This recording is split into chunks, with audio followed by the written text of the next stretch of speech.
Welcome back to Left Anchor. I'm Alexi the Greek. And I'm Ryan Cooper. We are welcoming back to the podcast returning champion, Professor Harvey Kaye, Professor Emeritus at the University of Wisconsin. Green Bay, yes. And current occupant of New York City, if I'm not mistaken. He's taken New York on his own? He's captured New York? 1 week. Right. 1 week. Okay. Visiting family. I can see Manhattan. The Big Apple, the Windy City, the City of Angels, the So we were going to talk about the Democratic National Convention, which has wrapped up over the last week, and thought it would be interesting to sort of take stock of things. And, see, get a historian's perspective about, how the party has shifted or not shifted over the years. We've had, obviously, over the last month, a nearly unprecedented set of events where the incumbent president, after much speculation, dropped out of the presidential race and was quickly replaced by his vice president. And, the party has totally consolidated around her, Kamala Harris, and she has selected a Midwesterner. I want to ask you about that later, Harvey. Tim Walz from Minnesota, the governor of Minnesota. And, it was funny. I was talking with my colleague, Harold Meyerson, who apparently was getting a lot of questions from people about whether this convention would be at all like the 1968 Democratic Convention, which was also in Chicago in the same location, if I'm not mistaken. And I guess just because of the coincident spot, people were thinking, oh, there's going to be huge protests. There's going to be the police. That didn't happen at all. It was very much a coronation, totally choreographed. But anyway, so I guess where I wanted to start off with you, Harvey, was, we watched and or read the transcripts of the speeches from AOC and Bernie, and, they were very much sort of bog standard AOC, and especially Bernie Sanders. It was just his regular stump speech that he's been giving for, 8 years now. And, there was a lot of discussion about whether they had sort of sold out, whether they had sort of abandoned their previous firebomb throwing radical sort of politics, or whether, like Alex Salmon wrote a piece in Slate about how the center of gravity of the party has moved to the left such that they are more or less part of the mainstream of the Democratic Party. And I wonder, what are your thoughts, Harvey, as to whether these two sort of, self-declared socialists being sort of given pride of place speeches at the Democratic Convention, despite, neither Bernie nor AOC running in the primary, getting any delegates at all, represents, how can we take the temperature of the party in that respect? That's a really good question. But and I'm just going to say, because it's important, remind me to mention the event at which I spoke before the convention. Progressive Democrats of America. This event was called Progressive Central. I think it's significant in light of what followed at the mainstream Democratic Party convention, okay? But regarding your question, let's start with Bernie, okay? I actually can't remember which day each of them spoke. Was it Bernie on the second night, or was he on the third? I think he was Remember the second. that? I'm not sure. Yeah, because it was funny. There was one night I wrote off as the neoliberals night. Because it was Hillary Clinton and Clyburn and, well, she's not a neoliberal, but she leaned that way on regular occasion, Nancy Pelosi. Anyhow, I thought that Bernie's speech was curious. Okay, curious. It was, in fact, most of it was pretty much standard Bernie Sanders. But there was something he did, and I'll leave the strangest part to second, but there was something he did that I wondered how the other Democrats, or he's not exactly a Democrat, but how Democrats responded. He said he projected what we will do, what the Democrats will do, which was not what either Waltz or Harris made any reference to. His speech was, he said, we are going to expand, if I'm not mistaken, correct me, please, expand Medicare, going to expand Social Security. It was that kind, it was an expansive set of remarks. The PRO Act, right? Get the PRO Act. Yeah, the PRO Act. I mean, he made promises on behalf of the we that definitely neither Harris nor Walz made. And I don't know if he was trying to tell them, this is my way of supporting you, but pay attention, because I still will be the chair of the budget committee. At least I believe that's the case. So I kind of enjoyed those remarks. But again, I was really surprised that nobody really talked about that. They talked about, the way he handled the Gaza question, or the way he handled, well, the thing I'll get to now. There was this other thing he said during that speech, which in one sense is standard Bernie, but in another sense, it's utterly wrong. And I'll start with the utterly wrong. He said that, I believe that Biden was, paraphrasing, the most progressive president since FDR. And I know how keen he is to rationalize his deference to Joe Biden, but that's just absolutely not the case. We have to remember that we often look at LBJ with Vietnam foremost in mind, which is a big mistake, because he had, for again, faults and failings, and I particularly could criticize him because he didn't break the filibuster on labor law reform. To me, that was the biggest mistake made during his Vietnam aside, biggest mistake in terms of long-term possibilities for progressives and labor. But LBJ, Medicare, Medicaid, civil rights, Great Society, war on poverty, immigration reform, environmental protections beginning, and I'm probably leaving out aid to education. I mean, incredible kinds of commitments of a social democratic sort. And to put Joe Biden in that camp or in that category, or to ignore LBJ, that's just historically wrong. But I have to say, as I love Bernie, I've loved him since the 80s, but my biggest complaint, and it's a sore spot for me, is his failure to get history right. It really is. And it even in the book that he did with John Nichols, for example, what's it called? Forgot the title. It's okay to hate capitalism, I think. Yeah, it's okay to hate capitalism, something like that, right? I mean, even there, he got details wrong about FDR, the Economic Bill of Rights. And whenever people have asked him, seriously, whenever they've asked him about history, he basically says, I don't want to talk about it. I don't want to talk about it. I don't get that. So anyhow, that was that speech. I mean, what did you guys make of the Bernie speech? Well, yeah, I mean, that's sort of the thing about Bernie. He has an exceptional gift for holding to, fringy but objectively correct positions all throughout the wilderness of the 1980s and the 1990s and the 2000s and the 2010s without falling into the pit of crankery or, contrarianism, and all the things that are also in that bucket of opinions, but are sort of like RFK Jr., the anti-vax stuff. Yeah, I'm glad you cited that as a good example. Yeah, that's a fringe opinion. It's fringe opinion because it's bullshit. And right. Bernie has this almost unerring radar. Unlike I should admit, a number of his staffers during his presidential campaigns who have since become kind of, they have entered the crankery, griftery train.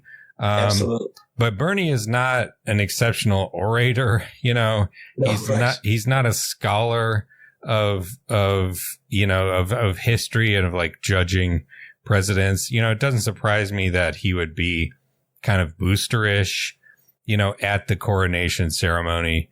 Like to bring up LBJ, everyone's like, well, what about Vietnam? And then everyone's like, well, what about Gaza? And, as a historic, nobody, it's like probably less than a third of the voting population was even alive to vote or not vote for Lyndon Johnson in 1964. And just for the record, I was not old enough to vote for Lyndon Johnson in 1964. I think I was 15. Yeah. So that was a long time ago, and so it's like a little unforgivable hyperbole. I think he was old enough to vote for Lyndon Johnson in 1964, which he may not have done. But. Yeah, he probably didn't. I don't know. Well, see, that's the thing, though. That's one thing where I qualify that a little bit. Where I find Biden's legacy very impressive is that, Johnson in 64 had gigantic Democratic majorities. And in, 65 and 66 for the midterms, I mean, it was, I think, a filibuster proof majority in the Senate and, like 75 vote margin in the House, something like that. Yeah, but I do want to remind you that the idea of a filibuster proof is very hard to prove to me because you're talking Southern Democrats, white supremacists, holding on to their power. So there were lots of things they were not about to, because don't forget, they were going to vote against anything that would have challenged that apartheid. And by the way, that's the problem people don't get when they talk about FDR. They think, he had all these Democrats in Congress, but hell, the Democrats not only included all those white Southern white supremacists from Dixieland, so to speak, but also is the fact that the chairs of the committees, because they're one-party regime in the South and longevity, seniority is what provides, it was the Southerners who were chairing committees. So you got to be careful about assuming their capacity to just make things happen. LBJ needed the Republicans to make civil rights possible. Yeah, right, exactly. Yeah, I mean, it's sort of a very different situation. I mean, basically, you had a 4-party system. You had liberal Republicans, conservative Republicans, liberal Democrats, conservative Democrats, and LBJ had to use his, parliamentary legerdemain to put together a majority to break the filibuster. And the other qualification there is that it wasn't the McConnell filibuster. The Southern Democrats would only filibuster civil rights legislation. They didn't filibuster Medicare. That just wasn't done back in those days, if I remember correctly. And Biden had 50 votes, like it literally zero margin for error. He loses one person and he can't do anything in the Senate. And I think it was 5 votes in the House. And so what he got through was pretty impressive. And what he wanted to get through and what he almost got through with 1 vote missing in the Senate, Joe Manchin, would have been a pretty major expansion of the welfare state in the form of the child tax credit. But I would, sorry, only because this matters to me, this question. Go ahead. I think we should not fail to remember that 8 Democratic senators blocked the $15 an hour minimum wage when Bernie Sanders was putting it into the American Rescue Plan, I believe. And 2 of them were from Delaware, which probably means that at least one of them, in the case of Chris Coons, was mentored by Joe Biden, and Joe Biden didn't have it within him to figure out a way to get their votes. Look, I admit that Joe Biden accomplished more than I ever expected, but there are things that could have been different and could have been better, and he wasn't FDR. He could have done better, but to Ryan's point, the fact that he did so well, and it's still not anything quite like Bernie was proclaiming, is important insofar as what Bernie was saying, if it were true, would say something not just about Joe Biden, but about the state of the left itself and about the power of the left currently. And the dynamics are not that. That's not what we have right now. That's fair. That's fair. And I'll also, contrary to what I was saying before, make it clear that the folks who were in the Senate, who were liberals, were clearly militant liberals in many cases. I mean, but it's the difference is sorry, not to go back to my work on FDR and the fight for the 4 freedoms, but there's a real arc, and it goes from the 30s right through to the mid to late 60s. And that arc, those guys who were in the Senate leading the charge on these things, and they were Democratic, I'm pretty sure the party was overwhelmingly led by men at that moment. They were veterans of the New Deal as teenagers and veterans of World War II. I mean, it was amazing. I mean, that fact. And in that sense, yes, LBJ had an advantage because he had a cohort in the Senate who were ready to make things happen. And it's not clear to me that Biden had a cohort in the Senate to make things happen. So Brian, in that sense, I agree with you. Wait, and to round out this, issue, setting aside like mid 60s and before, I think what strikes me with AOC and Bernie again is how they differ from the conventions that I've seen in like 2016 and especially, 2008, 2004, 2000, the triangulating era of like fully neoliberal Democrats. And it does seem to be like a pretty significant break from that period of history in which, it was all sort of free market, free trade. We're going to do penny ante milquetoast tax credits for, small business entrepreneurs or whatever. And, to have like, I mean, Bernie was a member of Congress in 2000 and 2004. He did not get a speaking slot at the conventions in those days. And it does seem to me like, however, haltingly, the party has significantly shifted back towards the sort of FDR LBJ model, if not quite reaching it, yet. Maybe we can talk about that later, but regardless of the record, it does seem to be, folks have been talking about the lack of hesitation, the lack of triangulation. The 2004 Democratic National Convention has come up a lot. John Kerry, who had previously made his, like how he got into politics was being an incredibly profound and moving voice against the Vietnam War. How will you ask a man to be the last man to die for a mistake? That was like, that just punches you in the gut.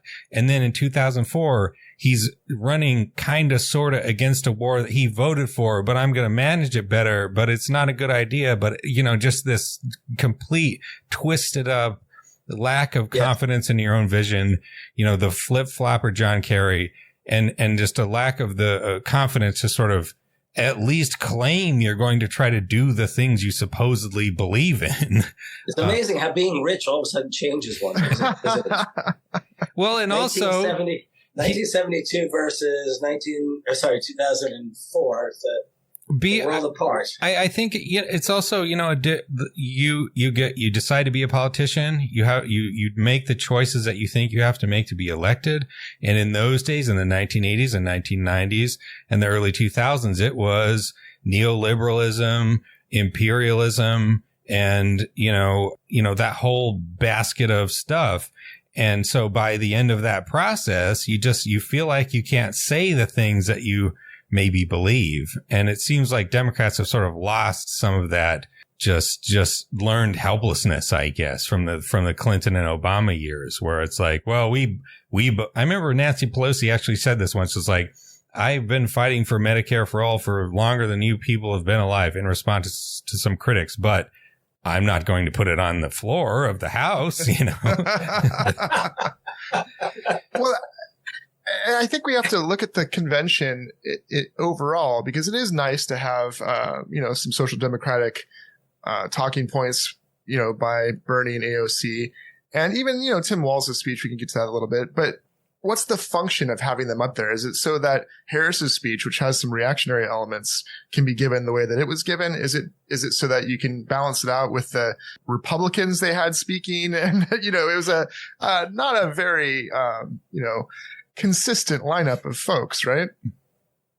It's funny. While we're talking, I just want to make it clear that I actually heard, I think, a couple of lengthy interviews with your boss, Ryan David.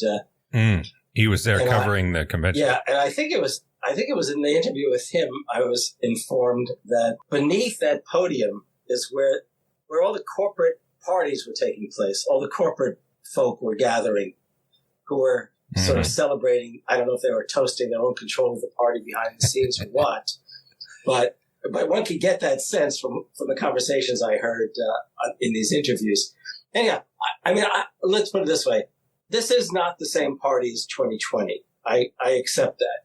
But I want to make it clear. I don't think it's because the Democrats are different. But I think it's also the case that in 2020 you had, help me out here. When did the Starbucks and Amazon organizing begin?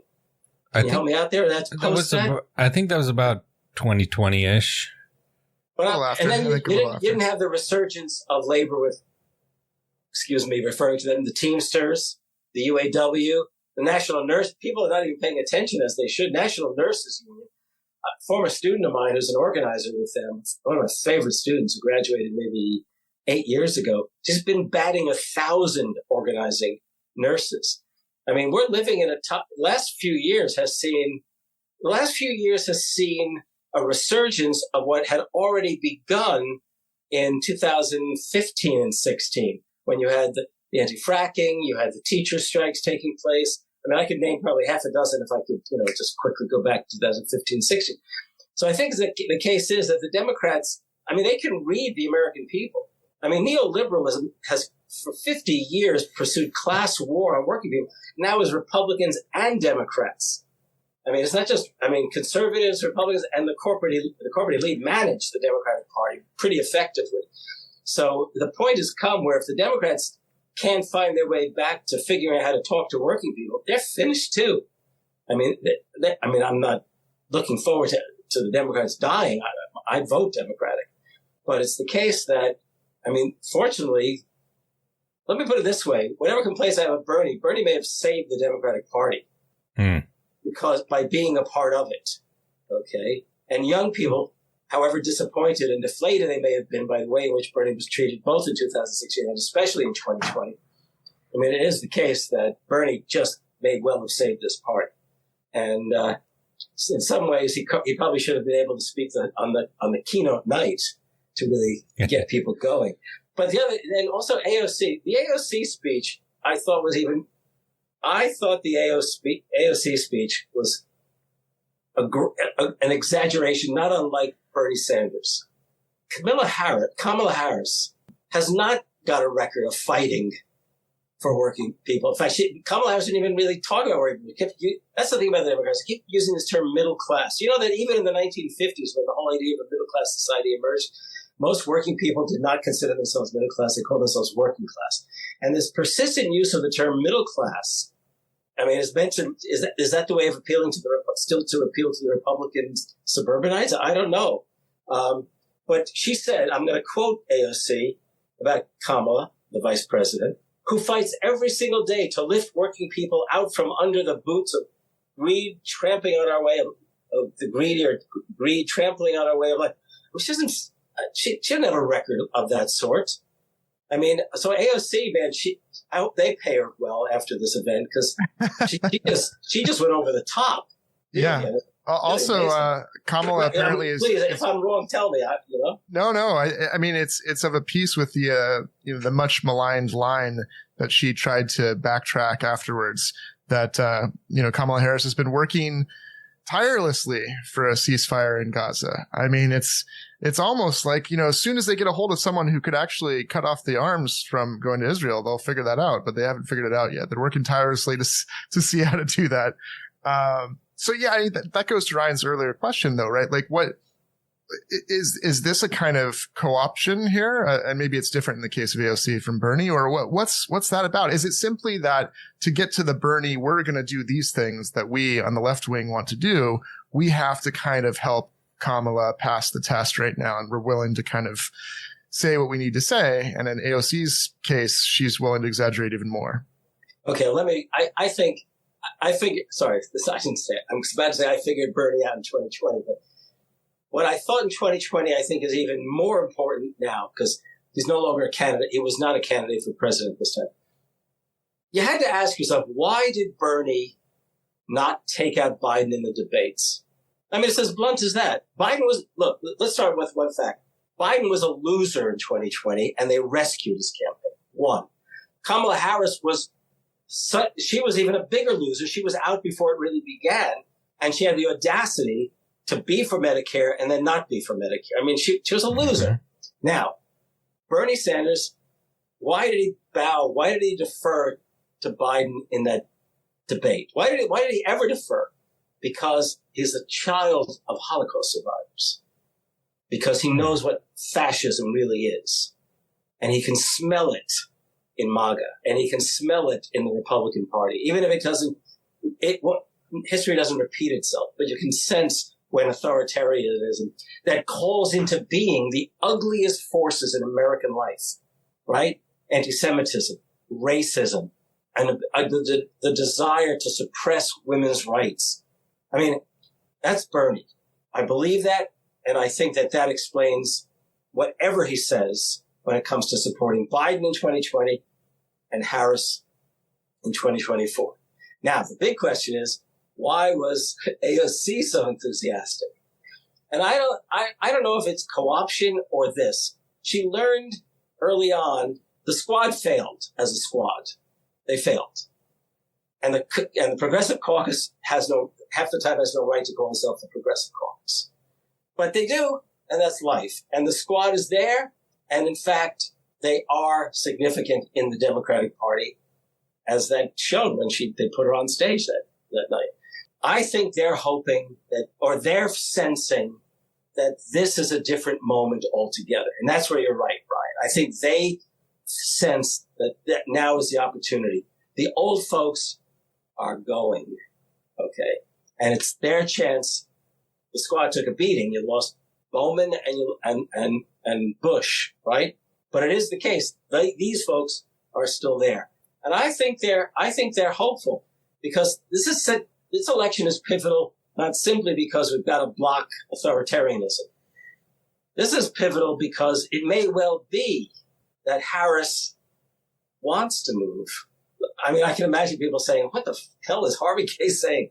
I can imagine, even if she's not been the progressive, that she has a better sense of history, that she can make history in a way that would be unprecedented. I got to tell you something. I won't tell you who it was, but a dear friend of mine who's a columnist with a major progressive magazine, he and I spoke about Harris regarding the vice presidency. And we talked about the fact that she may turn out to be the most unpredictable of all these political folk. Yeah, she was a loser. Yeah, she has no record of being a champion of the working class whatsoever. But I can tell you, she showed something when she chose Walz. Vice presidents may not matter, but it told you something about her thinking. So I'm gonna take the optimistic side for this at this moment and say, yeah, I think AOC is thinking, this could be that kind of moment. That's the sense I think it was very much a suck up speech. It was like, no kidding. You're giving me a chance, and I'm gonna say, I'm gonna say the things that I think, and sort of attribute them to you. And, be the loyal soldier because, I think that that's going to work out better for me. It's sort of like, we'll see how it works out, but maybe the inverse of what happened to John Kerry, as he entered politics, to be like, all right, well, I'll be acculturated and then, I can get the things that I want, but it ended up being the opposite. But that lines up my next question, actually, Harvey, about Tim Walz. Because, you're from the Midwest, neighboring state, Wisconsin. You probably know Tim Walz better than we do, or most people. Well, I know Minnesota better than I lived in Minnesota for a while, and I know exactly where he's coming from. Yeah. And so, he strikes me as actually exactly that type of phenomenon happening. So when he was a member of the Army National Guard for 24 years, that's a long time, climbed up to quite a high rank of non-commissioned officers. The highest rank. As high as you can get. And he was a public school teacher for a long time and, ran a union member public school teacher. Yeah. Ran in a quite a conservative district in Minnesota, what ended up being a very Trumpy district. And, he was one of the most moderate Democrats, but then as governor, he signed all this great stuff, Right. He was like, it was like, okay, I'm in this conservative district. I'm going to more or less represent my constituencies. But then when the Democratic legislature is handing me a bunch of bills, I'm going to sign almost all of them. He didn't sign them all. He did veto one, I believe, about Uber labor rights or something like that. But shame on him for that one. Yeah, exactly. But, by and large, he was just sort of where the party was at. It's akin to Biden, actually, in a sense. To, a senator credit card signing all of this industrial policy and stuff. And to pick that, like he has, I would say, without a shadow of a doubt, the most progressive record of any governor in the country by like a considerable margin. Yes. Yeah. Yes. And to pick him is to say it's signaling, at least, it could be dishonest, but it's signaling that like this is a type of Democrat that I like. And I would like, that this guy is with me and, we are on the same page and we like to do the same things. And so I don't know. I mean, what's your take on Walz and the choice of Walz? I want to start off by saying, let me make it clear. I grew up in the New York area. I mean, even now, when I'm back in New York, I feel very much at home. But I lived in the upper Midwest for a long akin to Bernie. I lived in the upper Midwest like 46 years now. And I started out in Minnesota. And Minnesota and Wisconsin are quite different. I discovered that. And oddly enough, I lived in the most conservative county, I think, in Minnesota when I was there. What was that name of that woman who was kind of the most obnoxious congresswoman going? Yeah, she reminds me of Lauren Boebert, but it's not her. It's said before her. Right. I know exactly who you mean. She wasn't then in Congress, but that district that's her district. Okay. And it was German. It was very much a German American Catholic district, so rather conservative. And I came to Wisconsin. In the western part of the state, this state is Scandinavian, which is very characteristic of much of Minnesota. The eastern part of the state in Wisconsin is German, but this German American belt also had certain socialists in this belt. And just so you know, it was Upton Sinclair. I think I'm not mistaken. No, help me out. Great American poet. Carl Sandburg. Okay, yeah. So Carl Sandburg, he lived in northeast Wisconsin, where I live, and he was organizing for he was a socialist organizer, simply put, and there were socialist chapters. Anyhow, but that's in the past, and we became very much a purple state. But the thing is that there is something about the upper Midwest, and it varies quite a bit, Michigan to Wisconsin, even you can throw in northern Illinois and even Iowa, however bizarre the politics have been for some time now. The politics became bizarre because the Democrats became neoliberals. It would never have happened if neoliberalism hadn't literally taken hold of the Democratic Party. And I can make that a long historical argument for you. But the thing is that they call us the flyover states, right? Or the Rust Belt. Well, can I use the F word again? Yeah. Fuck those who call it the Rust Belt or the flyover states. Dumb shits, okay? Just dumb shits. They're just dumb commentators and dumb politicians. Anyhow, but it is the case. We're going to open with that quote for the episode. That's going to be the opening quote for the episode. It is the case that California and the West, Californians and New York, New Jersey, and all that, they generally don't understand. They refuse to believe, for example, that the Packers will be the Super Bowl champs this coming year. Let me make that clear. And the most socialist team as well. So there you go. Right, indeed. Well, the point is that there is something in the Midwest which the Democrats turn their backs on. Basically, I want to use the word working class. It's working people. I mean, Obie, who was the congressman from the northwestern part of the state, was a pretty dynamic congressman. And then it's now, this terribly red part of the state in Wisconsin. The Democrats just literally turned away over and over again. They didn't understand what it means. When Bernie said, I'm going to jump, but I'm coming back to it, said, not me, us.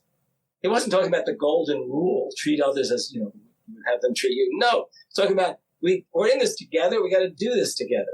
And I think in the Midwest, there's a sense that these politicians just don't understand, and they've underestimated us.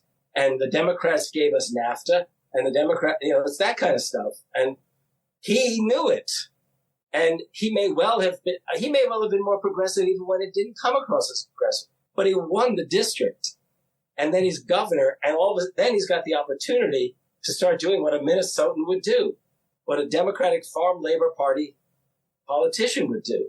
And in fact, I live in the only state, Wisconsin, that hasn't even legalized marijuana. But Michigan, Illinois, I mean, you drive down towards Illinois, drive north as if you're going to go to the UP of Michigan, probably out to the west, which I haven't been out in the western Wisconsin area for a long time.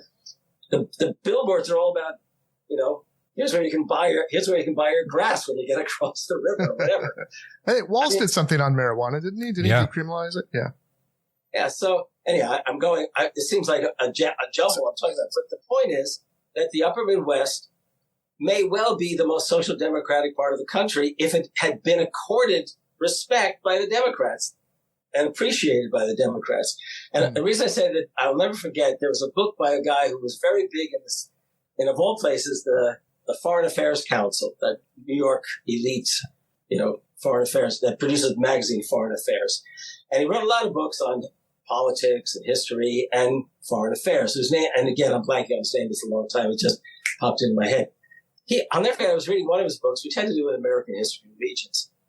And he said that if the South had won the Civil War, the rest of us would be a social democratic country, because the upper Midwest would basically be the center of the country, politically speaking. And I think so. Do you think Walz's speech fits with that ethos? How did you find the speech? And I'll tell you what, it could have been better on those grounds. But he said something which I thought was just a wonderful, wonderful drop. Right? Hey, listen, is everyone listening to me? Is everyone listening? He said, healthcare and housing ought to be human rights, or are human rights. That's a great start. Let's call healthcare. Let's do that. Okay. In which case, if you don't guarantee universal healthcare to all Americans, you are denying people their rights. And that was more progressive than anything Harris said. Anything she said. And when we get to her speech, I have other things to say. But yeah, I liked Harris's speech. I liked it because I thought to myself, man, this guy would have been great in the high school class. I bet he was a great high school teacher. He even had the face. He physically had it all. And then he threw in that social democratic line. It was the closest the Democrats came to a vision that entire night. There was no vision in the DNC, as far as I could tell. Everyone says, yeah, there was vision. There was no vision that all Americans could somehow grab hold of. But he came close. Yeah. What'd you think of it, Ryan? I mean, as you say, Harvey, I think that you see in Walz a vision of the Midwest that is not the flyover state sort of conception of the Midwest that has prevailed over the last 40 years. I mean, I'm here in Wilkes-Barre, Pennsylvania, which was a coal and steel town for decades and is no longer either of those things. It's lost more than half of its population since 1930. And, that wasn't entirely neoliberalism. It's also just that making steel has become, orders of magnitude more labor efficient. But this notion of the flyover state, it in the neoliberal conception became kind of a self-fulfilling prophecy, I think, where it was like, well, we don't have to pay attention to this chunk of the country where 100 million people live, because it's all going to be about finance and technology and everything. And we don't have to worry about the union manufacturing jobs. And, as a result, it was ripe pickings for Trump. This is Luzerne County, where I'm living now, is not terribly Trumpy, but he won it was firmly for Obama in 2008, and it was firmly for Trump in 2016 and 2020. And it's like the lack of unions, the lack of jobs, the way that the fentanyl epidemic was allowed to just rampage, more or less unchecked for years. Yeah. However, you do see with Biden a kind of an attempt haltingly to sort of reverse that trend and bring back, sort of spread the economic product out back into the hinterlands. I don't know what Walls' speech seemed, it was less milquetoast than a lot of the speeches I listened to. But don't get me wrong. I was using Walls in comparison to all those milquetoast speeches. Yeah. I mean, I know if I had a chance to help write his speech, I had some great stuff for him. Because he is the only one, I think, if I remember, that really talked about freedom and tried to define it in contrast to how the Republicans define freedom, right? Like the things I noticed were he talked about neighborliness. That was a big theme. But then he also talked not just about the duty of citizens and neighbors, but also of the state to do things for the people. Thank you. You just reminded me, right. He was talking about freedom too, and not freedom from. That was an important distinction. But that's when, in fact, I had the line for it. As I reread that, and you've heard me say this before, Henry Demarest Lloyd, okay? You want to save the rights their parents afforded us, you've got to create new rights for your children. And I wish he had said that. That's like, and people would have said, yeah, that makes sense, right? Or something like that. Especially because his was the common sense speech, and that would have been perfect for it. That's right. Yeah. The last thing I wanted to ask about Walls, is that aside from his record, he is almost a caricature of traditional American masculinity. He is Army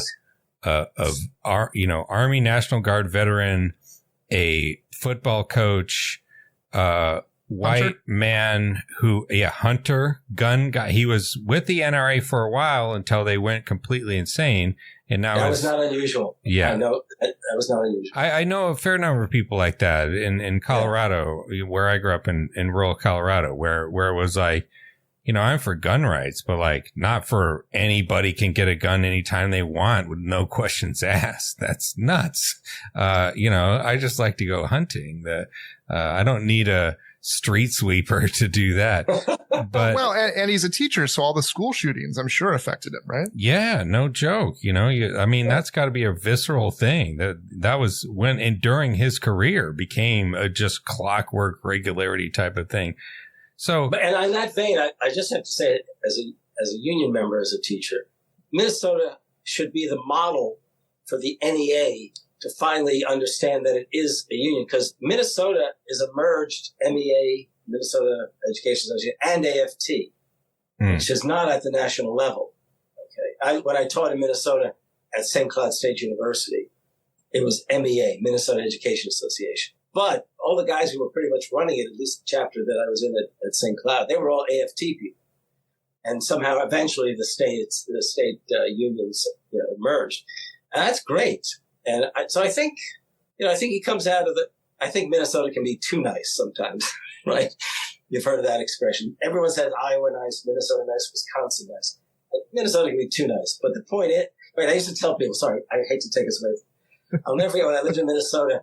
When I first arrived, I thought, this is incredible, having grown up in the New York area. I had to explain to my students why, if I asked them direct questions, I was not being impolite. Okay? But I said to people, this is an amazing state. This is like everything California wished it could be in laid-back terms, and as chauvinistic as Texas. That's Minnesota. Okay? So, but it's cool to think that he's going to be, fingers crossed, that he's going to be the vice president. And to go along with your masculine, image of male masculine, what would you say, male something or other? Yeah. Toxic masculinity. Image of masculinity. He's putting himself under a woman. He's a serving, he's a servant. Okay. And that's why he got the gig, apparently, because he said he would just be there to serve Harris. Yeah. No ambitions beyond making sure we do the best job we can. I suppose that is, in its way, a progressive model of positive masculinity, that it isn't neurotic or focused on controlling women. It's just like, Yeah, I like man stuff traditionally defined, however you want to say that. I like guns. I like going hunting. I like, big trucks or whatever. But what I like is he's actually boasting of his excellence in using a gun. And he says, I'll put myself up against any Republican in a shooting contest, which is funny because he's reminding us that certain virtues are great to be proud of. But that's not the same thing as what the Republicans are doing, right? These are weird people who have perverted what it means. That's right. He was the one who did. I'm not crazy. I don't hope they don't sustain the weird rhetoric the whole time. I think that gets cheap in there. If it's mixed in, I like if it's mixed in. But he lands it at the right moment. That was great. And you just landed it at the right moment. I mean, you do think, it's like this sicko kid who was, who took a shot at Trump, who was, as far as I can tell, registered Republican, your classic school shooter profile who just wanted to kill someone and go out in a bout of Homeric violence. He missed.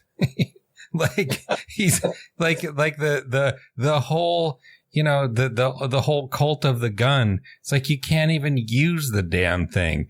Where Tim Walz it's like, no, I like to go target shooting. I don't, or shoot birds or something. I don't kill people, It's like, that's not what the gun is for outside of a war or something like that. There was an element of his speech that was it in his speech. He sort of laid out a series of promises. Kamala Harris is going to cut middle-class taxes. She's going to take on big pharma. 1, 2, 3. It was like what do they call it? A list of things. Laundry list. Thank you. Laundry list. And I thought, well, at a certain point, it's yada, yada, yada. Tell me how you plan on doing that. Okay. Yeah.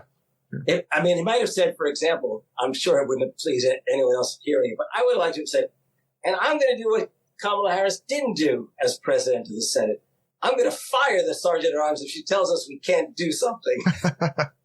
The parliamentarian. Yeah. Sorry, parliamentarian. Same difference in my head. Right.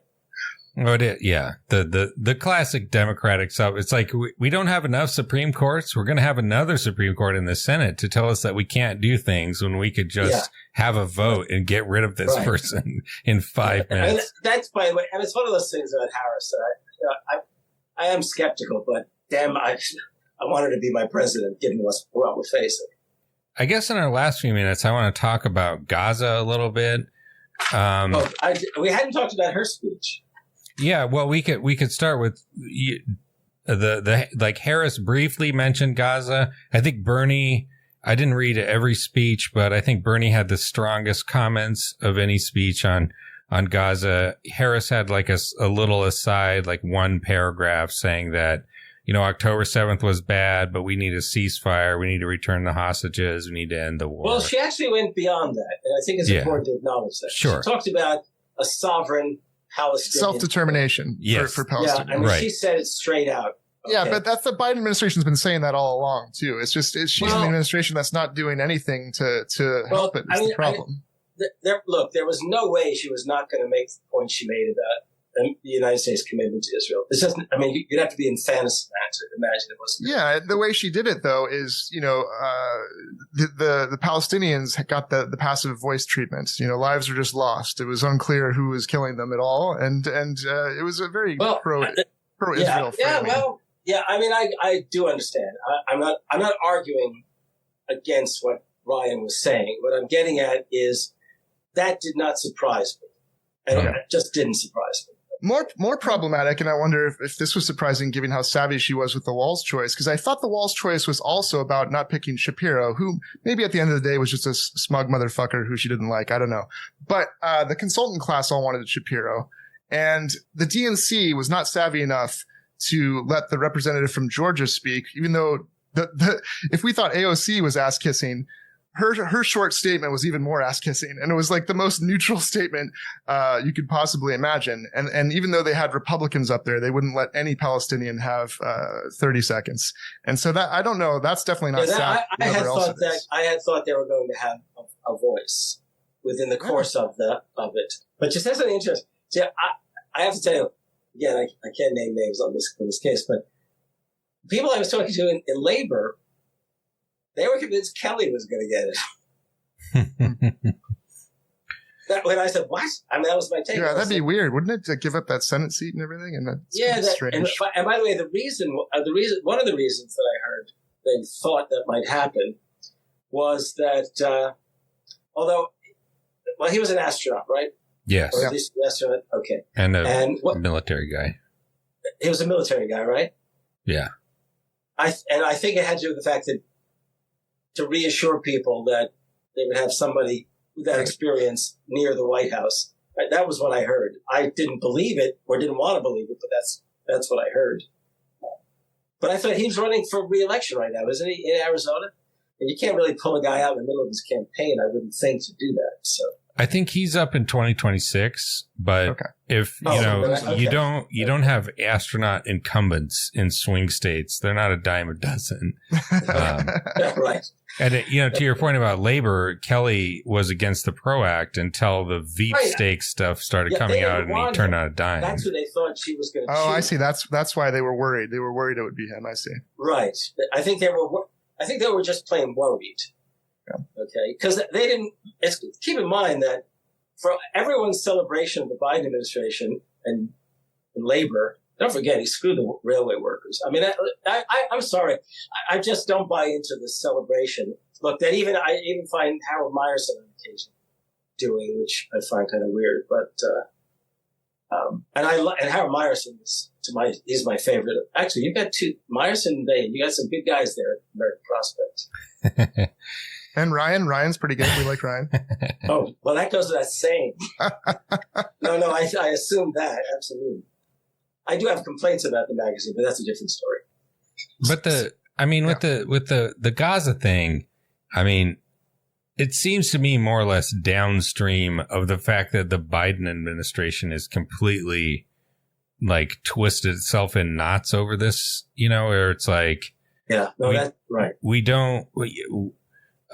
We're totally, we are 100% behind Israel in terms of being legitimate to respond to the October 7th attacks. And yet, it's been a long time and there should be a ceasefire and, we should have some humanitarian assistance and so on and so forth. And it's just completely indefensible. I mean, it reminds me of John Kerry in 2004. They're just saying like 3 or 4 different mutually incompatible things. And at the end of the day, it's been more or less just enabling Israel. I mean, they have yanked the chain on a few things, like people like they were going to cut all the water off, in which case that like everyone would be dead by now. And that didn't happen, but it's still, just indiscriminate airstrikes all over the place. And it's impossible to defend that. And I think that the convention managers basically were like, there's no percentage in bringing this up at all. We'll just have a couple people mention it and say, we're going to fix the problems. Sort of reminded me of Trump when he was giving a speech recently, and it was just like, all the international crises that the Biden administration has caused, I'm going to fix all of them. I'm going to fix them all. Oh, okay. Oh, great. Just like he fixed, it amazes me, even to this moment, how literally doped people, just literally people have been willing to live with his lies, the bullshit promises he made in 2020. I mean, it is inconceivable to me. I'm feeling even as I say that, I'm ever more confident that the Democrats are going to win. Yeah. And so, I guess like from a cynical tactical perspective, if I were a supporter of Gazan rights, I would just be like, well, we have to just run the clock out on this administration because Biden is the stumbling block and then we'll fix the problems. But if I'm looking from outside, I have no reason to trust that at this point. Yeah, now's the time to extract some kind of concessions, some kind of promises. Give me some signals to show that it's going to be different, because I think, you know what? I did think, sorry, on that, I don't think she was capable of doing it. Yeah. But keep in mind, she's the vice president. She is the vice president right now. Yep. Right. And by that logic, she couldn't say anything different from how Biden's done things. But she didn't. She nothing of a significance. Of significance. Her acceptance speech, if we can go back to the general acceptance speech, what did she say? It was a long, by the way, I wish they didn't have to explain who they are. AOC did that. And I thought, come on, how many times are you going to tell us you waited bar or something like that? Okay. By the way, the beginning of her speech, when I read it, I didn't hear it the same, but when I read it, when you sent me I thought to myself, boy, she had a much longer speech. She really chopped because it didn't segue properly, even the speech for AOC. But with Harris, she could take as long as she wanted, I presume. Yeah. But, it was a long time talking about her it's great. It's great. She and her sister are apparently very close. All this is absolutely wonderful. I love family. I adore my own family. And you love narratives too. It just depends what kind of narrative you're spinning, right? Yeah, but she didn't. And then she spent a bit of time attacking Trump. Okay. Mm-hmm. And then what did she do? There's a line in the speech that actually unsettled me because we know, I mean, if we haven't figured this out, capital does not like labor. Let's be clear about it. Okay. And there's a lot. These folks are getting together to sue, to basically destroy the National Labor Relations Board if they have their way.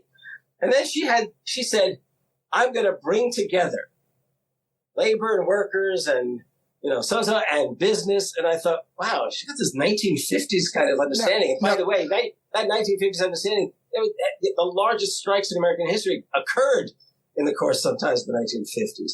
I mean, and that rhetoric, I thought, give me a break. Come on.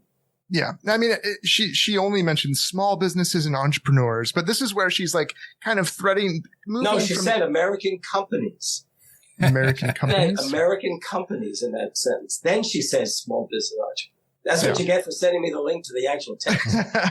No, I mean, she said a number of things that were, I will bring labor in, I will work with labor, certain things that were kind of somewhat conciliatory, but it was a muddled speech. It was like she's ticking off certain boxes, right? I'm going to be secure on the border and make sure that I pass the bipartisan border bill. Oh, yeah. We're going to be better on the border than Trump. We're going to be better on China than Trump. I mean, a lot of that kind of triangulation stuff was in there. And Wall said he was going to, healthcare and housing should be human rights. She said she's going to protect Social Security and Medicare. They didn't say expand it. She said, we're going to protect it. Okay. That's the difference, by the way, between Bernie's speech and her speech. Well, and that's why I wonder if having Walls and Bernie and AOC and all that gives a little room for her to pivot right and triangulate or what the deal is with that. Because, she's had lines that she didn't have to say that we're going to have the most lethal military in the world. Like, what? That was a weird thing. Let's talk about weird. What the fuck? Yeah, that was, sorry. That was. It's just unforced, reactionary peculiar stuff. What does it mean to be? I'm surprised you didn't throw that one at me, actually, because there you go. I mean, I don't even know what it means to be the most lethal. It's like our snipers have the highest headshot. I don't know if we keep arming Israel. That's a pretty good way to do it. It's at this rate, they're going to kill them. That's making the Israeli army lethal. That's not making the American army. By the way, I have to say, there are things going. There are things that go on which don't get mentioned. I mean, historically, the Jordanians have hated the Palestinians. You got to understand these things. And what does that have to do with what it has to do with is this. Maybe the pressure he's getting may not be coming from the Arab world. Biden. Maybe that's the problem. I mean, the rest of the world just has not been applying the pressure on these matters, especially those who live in that particular part. Well, Democrats are trying to apply the pressure, and they're not even allowed to speak at the convention. Yeah, I know. I understand. I'm talking about how it was that the convention goes that way. Okay, sure, that Biden and the Democrat. Remember, he's still president. Even now, you got the feeling that Bernie was wondering, why is this friend not the guy who's running for office? Right? I mean, he stuck with Biden. He stuck with Biden when everyone else was looking and AOC also, actually. Yeah. I mean, maybe because they were embarrassed that they leapt to the Biden camp before they didn't even cut deals. They just, as far as we know, no, they might have.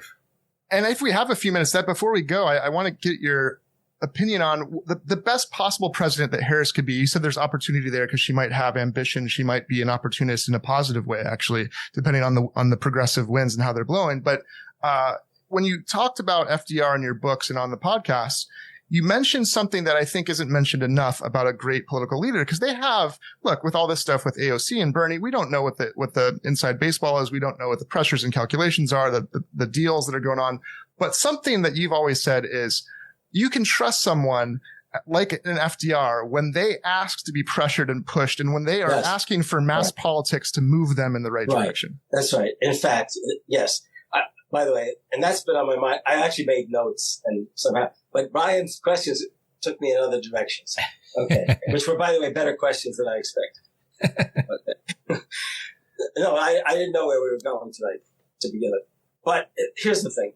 FDR often invited the push, the way he spoke. And in 1934, 35, he actually sent members of his own cabinet out telling people to organize.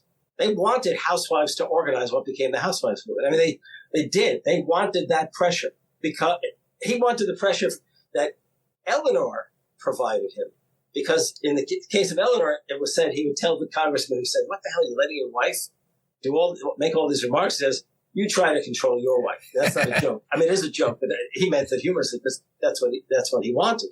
And basically, he wanted to be able to say any recalcitrant Democrats to tell them, "Look, everybody's pushing. You're going to turn your backs on your own constituents." Okay. Now, it would have been fun if Harris could have said, what would have hurt if she said, quoted Bernie with "not me, us"? Would it have hurt? Would it have hurt her to say, "We have a lot to do, but when we get elected, I need you folks. I need all of you to be there and to not just to encourage us, but to push us." Okay, because we're going to also face the opposition, and you all know who they are. I mean, that would have been a courageous kind of remark, but also a very obvious kind of remark. It would have been helpful. That's, thank you for reminding me of that. That to me was really crucial. By the way, I've always told people, I advised Nina Turner's campaign. I advised Marianne Williamson. And I tell people, and I'm not telling you that Marianne Williamson and Nina did everything I said, but I told their teams that people think you think people want a fighter. And by the way, Harris was praised as a fighter, but they missed something. Somebody should have said, don't vote just for someone who will fight for you. The Republicans make that claim too. Fight for someone who encourages the fight in you, right? And maybe that's the key. And I think, look, she's going to get the Democratic vote, and she's going to get the votes of a lot of folks who are independent. But man, I don't want her to just get the votes. If we're going to win this, you've got to win so that literally the victory pushes us right through to that State of the Union message and or the inaugural address that pushes us right through that first 100 days. That's how you have to build it. I don't want people to say, we're voting for this because we want normalcy.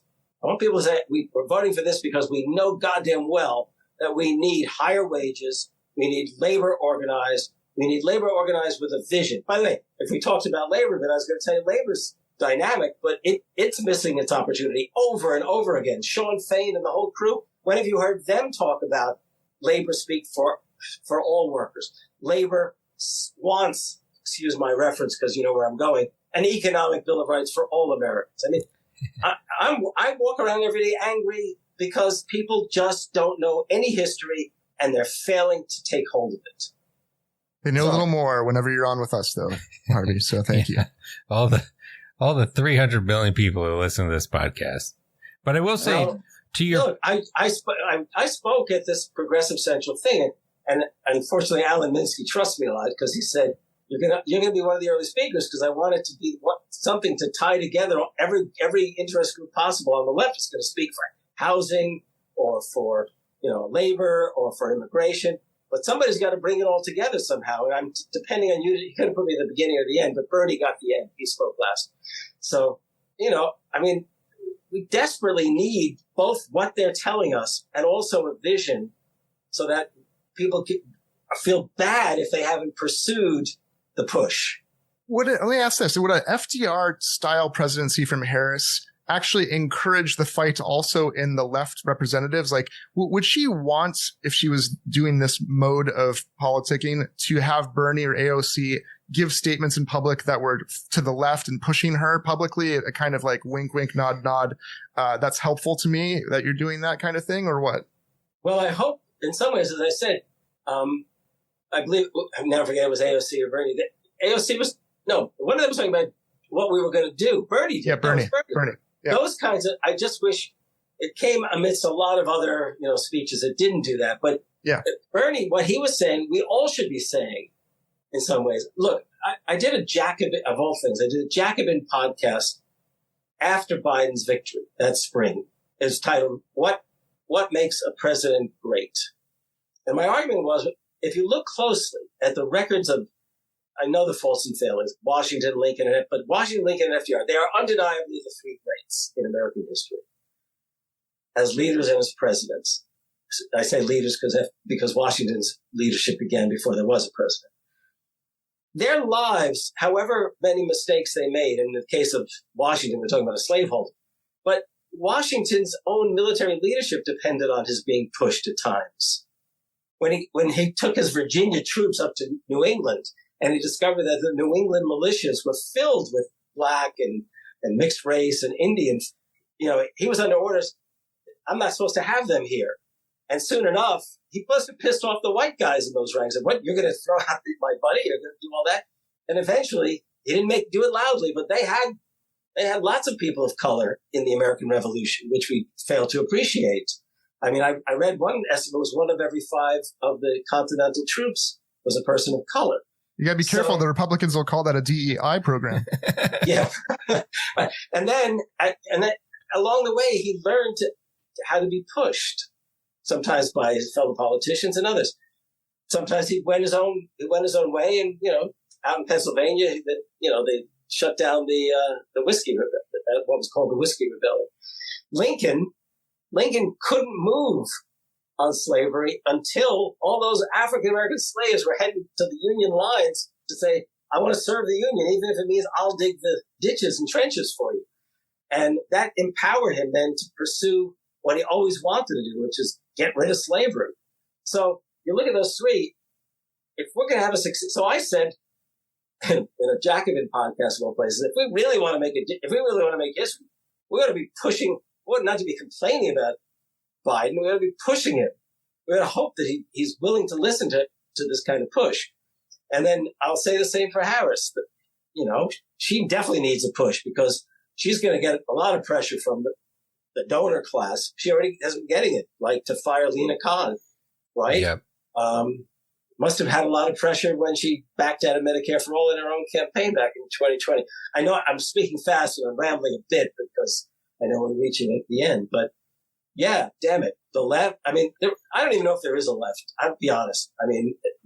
Who knows if there's a left, but I can tell you there is a labor movement that's resurgent. And there are left organizations that can do things. And to merely attack and berate, wasting our time. Okay. The trick is to push.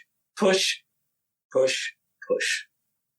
Yeah, and I suppose, to close out, to your point, Harvey, that, it maybe doesn't even matter whether or not the leader in question welcomes the pushing. It's whether or not they can deal with it in a sensible fashion.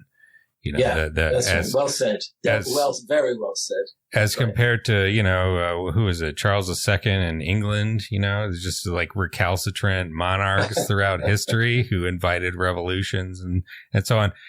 But, Can I ask you a question? I'm going to pose a question which is unfair to ask. You think we'd be better off with a new leader in the Senate? Well, it would depend on who it was. Look, Bernie's fine in the budget committee. That's great. But who would you like to see lead? If the Democrats take the Senate, who would you like to see lead in the Senate? If it wasn't Schumer? I think there's a number of folks like Brian Schatz, maybe. Anybody who's like 20 years younger than Schumer and not, a sort of hardcore Zionist. I'd have to think about that. But I think, a changing of the guard in general, like with Harris versus Biden, I think that, that's one thing about people who've been in power for a long time. They get stuck in their ways, and folks who are just like getting started in their, peak of their careers are a little more flexible, a little more amenable to pressure. But anyway, someone who can be as effective as Pelosi, especially in this reincarnation of Pelosi. I've never been happy with Pelosi so many times in the same calendar year as I have in the last 2 months. I always think about Schumer for a totally irrelevant event, but back when Lexi knows my daughter well. Back when Fiona went off to Harvard for college, and she became very quickly. She and Schumer's daughter became very good friends that freshman year. So we were there for Parents' Weekend.